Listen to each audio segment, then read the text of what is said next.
Hi, I'm Nicole Talbert, and this is my story of self. I've spent so much of my life fighting for the right to an education. Ever since attending kindergarten in Overland Park, Kansas, my parents chose to remove me from public school and homeschool me. I fought to finish high school early and start college young so that I could engage in an educational process that I felt would be more unbiased and include different perspectives. I spent time fighting for the right to be heard. I did start college early at the age of 15. I had professors and students who made fun of me because of my age. I even had one professor, as I was standing to make a speech, that joked about having zits older than me.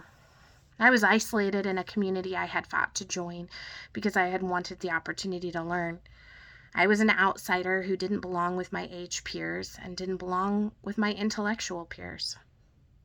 I spent time fighting to be a teacher.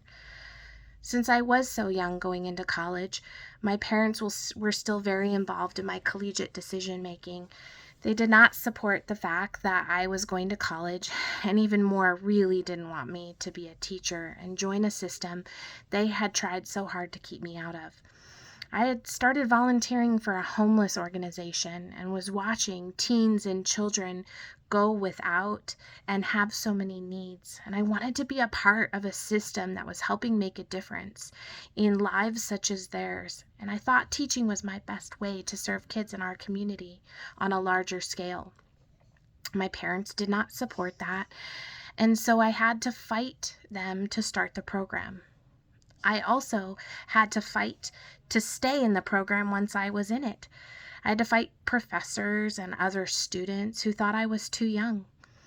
Horace Mann stated that doing nothing for others is the undoing of ourselves, and it was and is vital to me to do for others, to serve others, and so I fought on until I finished my teaching degree at the age of 19. I have spent time fighting to be healthy. I spent 4 months of my adult life without my eyesight before being diagnosed with an adrenal insufficiency. Since then, I have battled a variety of other major health issues, from eclampsia with my daughter that hospitalized me for months, to a stroke that has me randomly passing out because I can't control my blood pressure. I don't always know what will come next, but I keep fighting to live as normal of a life as possible in spite of my disabilities. I was successful this last year in that when I received access to a first floor bathroom, because my classroom is on the first floor and our elevator was broken and stairs are often hard for me. I have spent time fighting to keep my job. I did eventually become a teacher, and it's been a career I've been honored to have for 17 years. In the early years, there were many situations out of my control that had me fighting to keep my position. I have fought corrupt administrators from targeting me and finding ways to cut my contract. I had to add multiple endorsements to make myself marketable in a career I was told that there were shortages. But in the reality, I found myself often hitting summer without a permanent contract. I have fought for others. My challenges in life have made me want to fight for others. Fighting is wearisome work. No one can sustain fight alone, as I have learned through my life of fighting. In my personal life, I fight alongside my husband, who has supported me through my health challenges and family issues. At work, it is my union that I have found strength in. Just as much as fighting in isolation can be wearisome, when done with others, it can be rewarding. Fighting with and for others is a passion of mine, so that others can feel the energy and support and knowledge and strength that comes from being a part of something greater than oneself.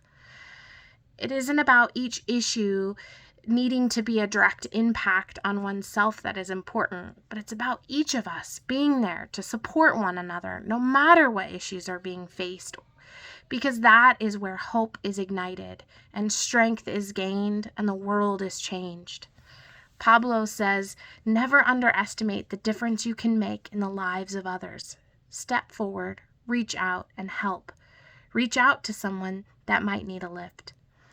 I have gained much from lifting alongside of others, but would not be where I am today if I were still fighting alone. Join me in helping others as they stand up to make their working conditions better, and together we will never fight alone.